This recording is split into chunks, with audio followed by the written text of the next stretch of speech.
much too complex, too complex, much too complex, too complex, too complex, too complex.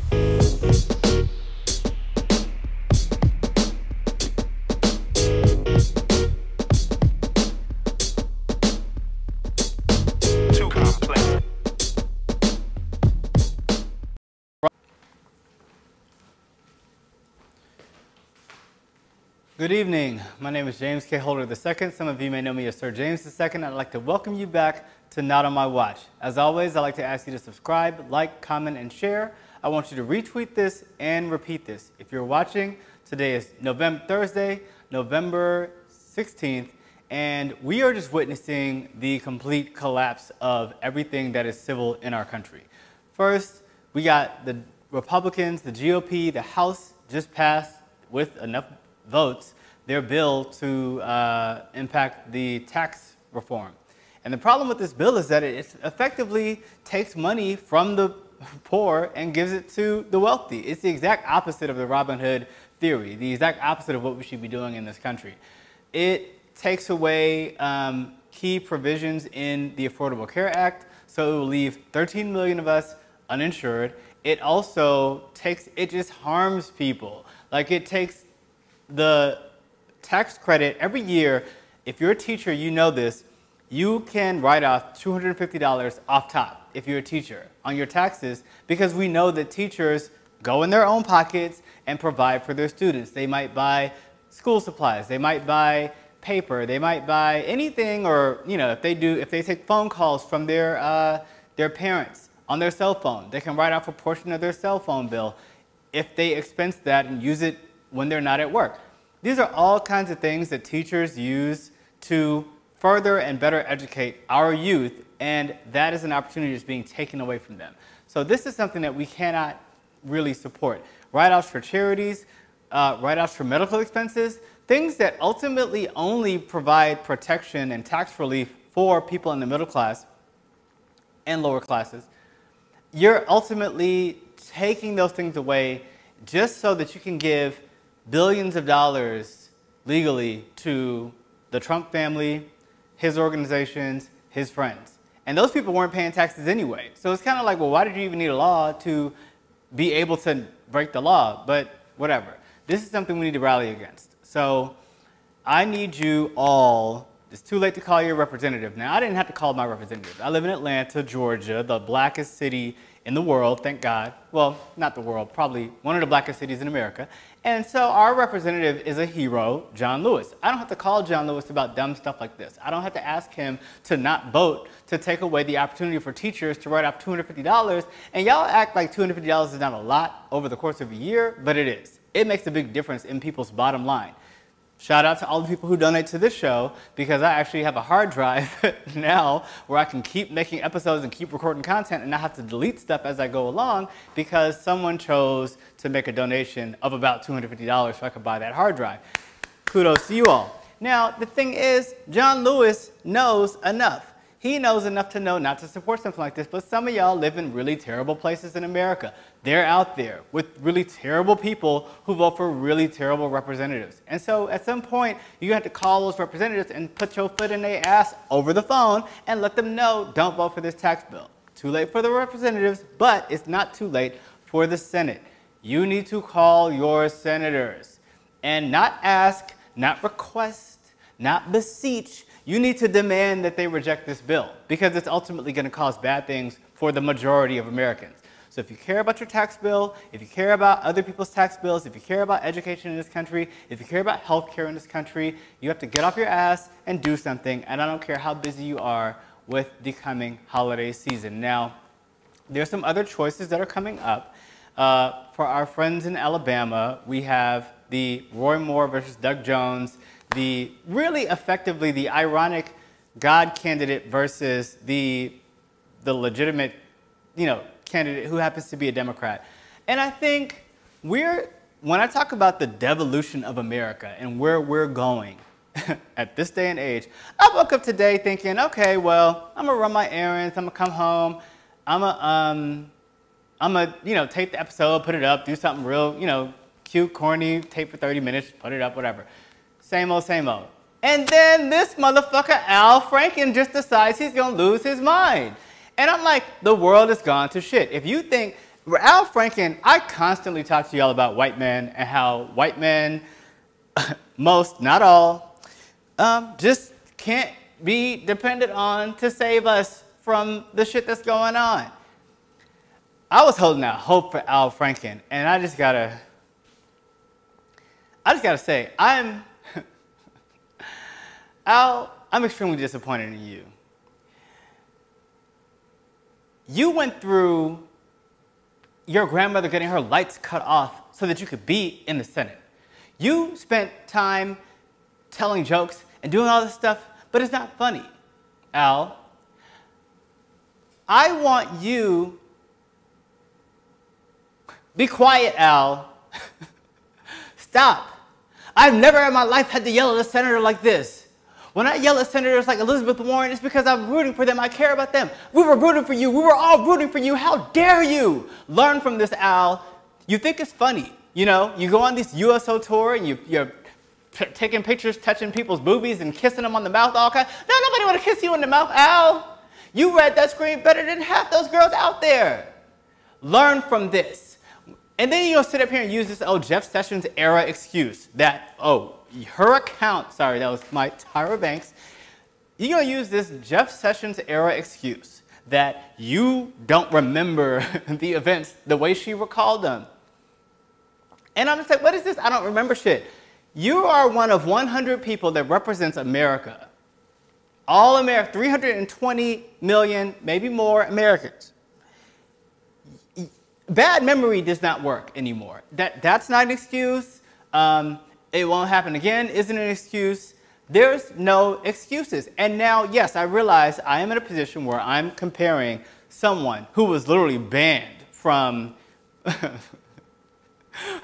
Alabama. If y'all vote for Roy Moore, I promise y'all going to hell, all of y'all. This man was banned from the malls because he was stalking teenage girls. Like, they knew, everybody knew that this is the shit he was doing. So what is wrong with y'all? Why would y'all vote for somebody who was stalking teenage girls, had to get banned from a mall? Come on. This is not who we are. We got to get past that. And if that means Al Franken got to resign, it means Al Franken got to resign. Let the people of Alabama have a special election, or I don't know. See, I'm saying this because I don't even know how that policy works. I know if, like, in certain cases you hold a special election, in certain cases there is an appointment by the governor. Doesn't really matter at this point. Al, I'm sorry. Your time here on America's Next Top Model is over. You really got to pack your shit and go, because we can't keep shifting the bar, right? Like, the Republicans keep lowering the bar. It just every day gets lower, lower, lower, lower, lower, lower. And the reality is, we can't, when it comes to violating people, violating women, sexual assault, sexual abuse, there's no levels to this shit. It's just, did you violate somebody? Did you cross the line or did you not cross the line? Al Franken, it don't matter how you remember it, how she remembers, what she said, you crossed the line. And to me, that makes you incapable of performing the duties as one of 100 people who represents all 330 million Americans. You got to step aside. And that don't mean you can't be involved, but at the end of the day, we know your motherfucking ass ain't running for president no more. And while we talking about it, not Bernie Sanders, Joe Biden, it's so much shit out there with you, between how you treated Anita Hill and how you kissed that black girl on her cheek at her graduation, like ain't nobody see it, but she posted it on YouTube and it's a GIF now.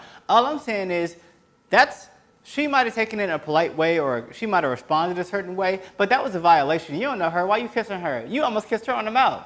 And that's the same shit Al Franken did. That's the same shit Donald Trump did to Katie Tur. So I'm just saying, I hope that when it's all said and done, the story on JKH2 comes out, Sir James, I hope ain't nobody out there who could say I fondled or molested them. I don't touch people. I don't like when people touch me. Frankly, I don't want you standing close to me. Look, my job requires me to take pictures of people. I stand over here, you stand your motherfucking ass over there, I press a button, you smile, you leave. After you pay me. Ain't no touching, ain't no feeling, no kissing, no nothing. I try my best not to even hug people when I go to shoot weddings. Now, I know these people because I've known them for years, but sometimes I show up at a wedding rehearsal and then the maid of honor comes and gives me a hug. Okay, I can't hug her and then not hug the bride or hug the rest of the crew. So I'll coalesce to that in a public forum. But in future reference, don't touch me at work. Like, and this goes both ways.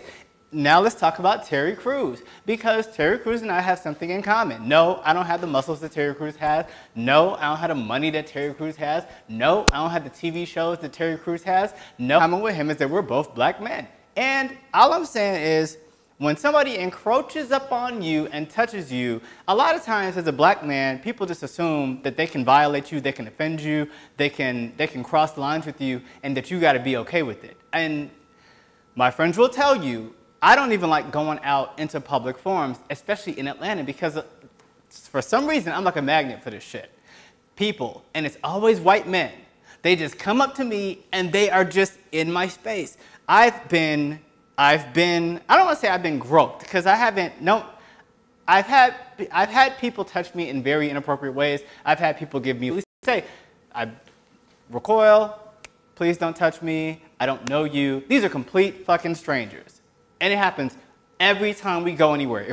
When we went to the Atlanta United game, this drunk dude was all on me, just slathering, touching, face to face. This person was touching me. And it's just kind of like, okay, I ain't got my piece on me because I had to go through security to get up in this bitch, but if I did, I would be reaching for something. So get them in line, because it's not acceptable, okay?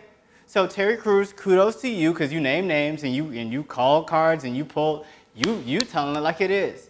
And I'm appreciative of that, because now, who is it? Eddie Murphy's agent and Sylvester Stallone's agent is now in hot water.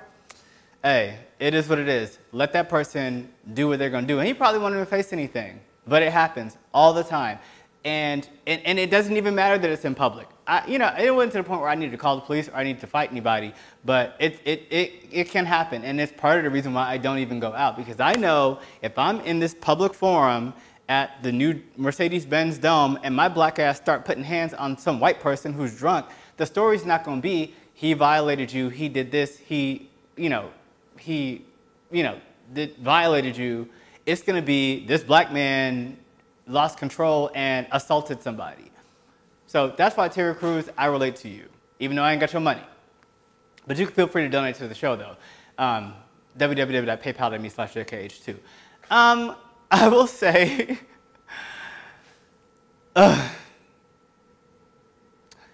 last thing I want to talk about is just the fact that we all need to do better of standing up, which is why I'm here in this stand-up format, celebrating Miss Tiffany Haddish, who killed SNL this past weekend, being the first black woman, black female comedian to host SNL. It is too late in the game, and I'm just kind of like, where's Wanda Sykes? Where's Whoopi Goldberg? But for whatever reason, those people hadn't hosted before. We got Tiffany Haddish, and she represented for the entire culture, the entire diaspora, all of Eritrea, all of Compton or South Central LA, wherever she's from, she represented all of us very incredibly well. So thank you, Miss Tiffany Haddish. And Boo Boo Jeffries, Beyonce. It was my fun. I don't even watch that show. But it is such a good, refreshing moment to have new energy flowing in to something like an SNL format under just the shaming of Senator Al Franken, who, as far as I'm concerned, needs to hang it up. But with Thanksgiving approaching, I want to encourage you all to grow a fucking backbone when it comes to talking to people that you see. Now, it could be people you know, or it could be people that you don't necessarily know. Today, I watched a video, and I don't have the rights to do all this stuff, to be putting videos and clips and stuff in. So, if y'all donate more, I might have videos in real time, and I can, pay and license from people. I don't have all that. So, All I'm saying is I watched in Northern California, and I'm thinking California's progressive, you know, white people there kind of like tame, y'all don't do this type of shit. But I'm seeing this man all in this Asian man's face. I don't know what kind of Asian he was. I can't tell. The video is kind of grainy. It was a small video. He's sitting down. This man is sitting down just as quiet and meek as can be. Not bothering nobody. I think he had headphones on. Just looking at the man. This white man is just yelling at him, calling him a Chinese nigger, calling him the N-word, saying all kind of just ratchet stuff. At some point, he reaches over, slaps him. He slaps this man twice. This is on a, he was in a bus. I think it was a bus. It looked like a bus. And, you know, it's crazy to watch other people's reactions on this bus. Now, I know what you're saying. I watched, this person was not, he was sitting on the inside of the window, like by the window. There was a white man sitting next to him. This other white man starts cussing at him. The white man doesn't step up and say, like, you know, calm down, it's okay. You don't need to be racist. You just, you know, whatever, like, you know, whatever, make some kind of white communication that you could do to protect this other person. This dude gets his shit and walks away. And I'm just like, then it's like all these other people on the bus who are kind of like chiming in a little bit, kind of recording on the side a little bit. And to me, taking pictures and recording is just not enough anymore. Like, I lived in New York for a while. I lived in New York for like 3.5 years. And to me, that means I'm a G, I'm a thug now. Because it was Bed-Stuy, do or die. And I used to take the A train. And one night on the A train, it was something like 2 in the morning. These two, it was the weirdest situation where I became right in the middle of this elderly black woman. She wasn't, I'm sorry, that was shady. She wasn't elderly. She was like maybe mid-40s or whatever. And then it was like these black teens. And it was a bunch of other, we were the only black people in that section, which is odd because it's Bed-Stuy, or Brooklyn rather. But it's like all these other white people and like non-black people were around. So it's the three of them, and they were like related or friends or something, and she was by herself. Then this like Asian dude or white dude gets on with a bike and rolls over one of their toes. And it starts this whole argument between the black people for some reason. So I'm just kind of like, okay, we're at Wall Street, not Wall Street, we're at Chambers Street, and I gotta get off at daggone Nostrand. So we got 8 stops for y'all to get this shit together. This is A train after night. Like, so I'm like, okay, we got about 8 stops. Whew, it's late, this train's going slow, it's about 30 minutes. And if they get in the fisticuffs at any point in time before those 8 stops, it means this whole train's getting stopped. They're gonna have an investigation, someone's gonna call the police, all this stuff. And frankly, I don't have time for this because I'm hungry. Popeyes was gonna close soon, and I'm just like, okay, I need to get home. So I'm trying to play mediator. And I normally, my #1 rule is typically don't get involved. Just don't say anything. This night, I was just like, no, I'm over that not getting involved thing.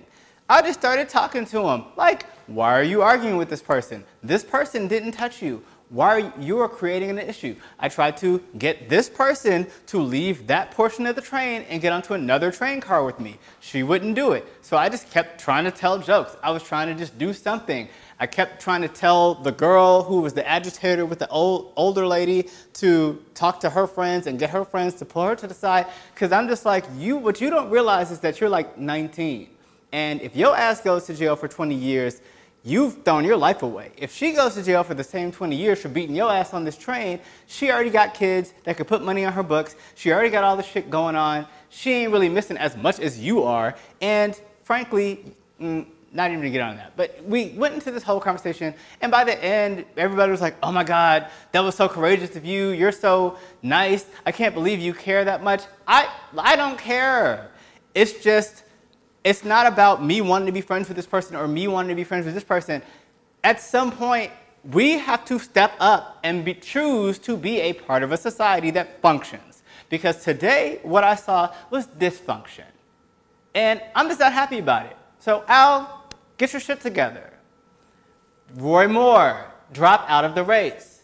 Donald Trump, resign. Just do the right thing, resign, and be done with it. Before Thanksgiving, please, so that when we get together with our friends and family, we're not responsible for ruining one of my favorite holidays. with all this talk about y'all nutcases.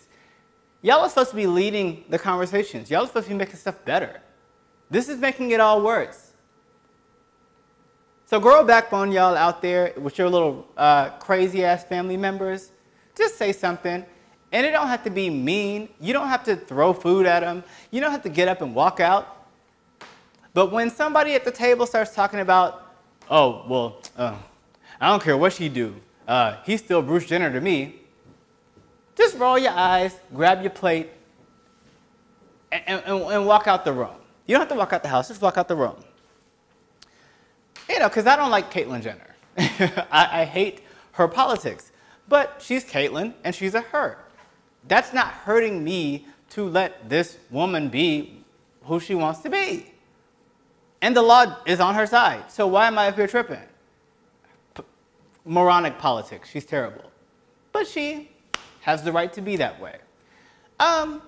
Or if, you know, you're pretend I'm white, and you're like, or you're at a white Thanksgiving with all white people, and then somebody starts talking about, oh, I just don't like black people and that reverse racism.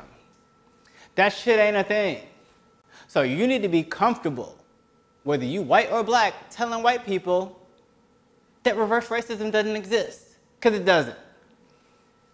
Feel free to scroll back and watch my Racism for Dummies episode in preparation. Feel free to scroll back to season 2 and watch my So You Want to Be an Ally episode.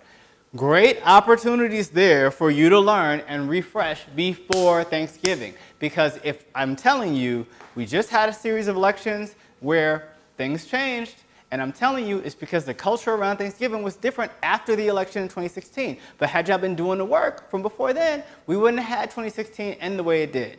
So we got to keep doing the work, and it happens at Thanksgiving. So while you're eating, I hope you will take the time to watch the next episode of The Counter, which is a Thanksgiving Friendsgiving feast episode. I take 3 of my family personal favorite recipes, and I update them for 2017. And I hope to have that up by Monday. Could be Tuesday. Technology is a little bit slow, and I am roughing it a bit. So I am doing my best to get that out, but I thank you all for supporting, and I have just been a little bit overwhelmed, but I'm working through it. So I appreciate you dealing with my stand-up comedian pitch, which is a part homage to the wonderful Tiffany Haddish, and also just me exhibiting like how you stand the fuck up and say something when the time is there, because the time is now.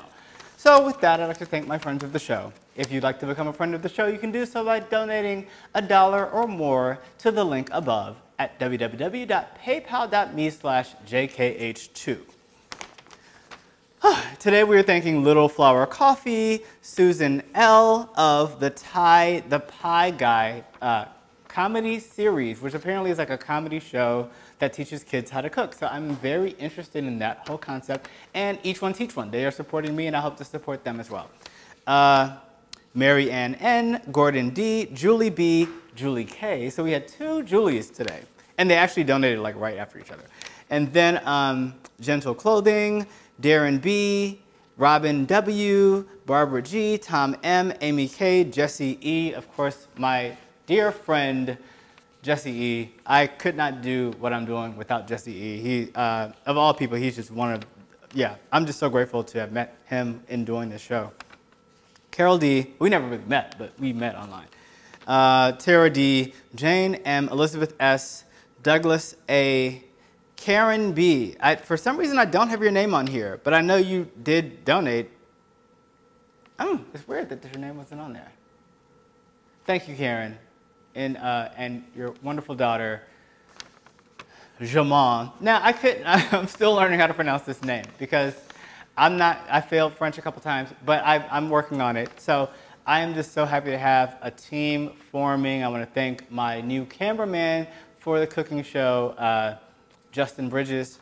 Oh, I shouldn't have said his last name. Okay, whatever. You would have known who he was. Well, I would have put his full name on the credits. Thank you, Justin. And then, so if I didn't say Jane B. and Elizabeth S. and Douglas A., friend of mine, and also Barry G., another friend. So thank you so much for being patient with me. This episode came out really late. I would like to act like it was in response to a Saturday Night Live themed being lateness and coming on late as hell, but it wasn't. It was just that I really didn't even know how to wrap my mind around today. Because between the GOP losing their fucking mind and Al Franken losing his fucking mind, I'm ready to be done with this whole thing, and I need y'all to step up and get these motherfuckers in line. So until then, let me do a proper sign off. I'm James Holder, aka Sir James II, and I'd like to have you relax, relate, and resist. Too complex, much too complex, too complex, much too complex, too complex, too complex, too complex.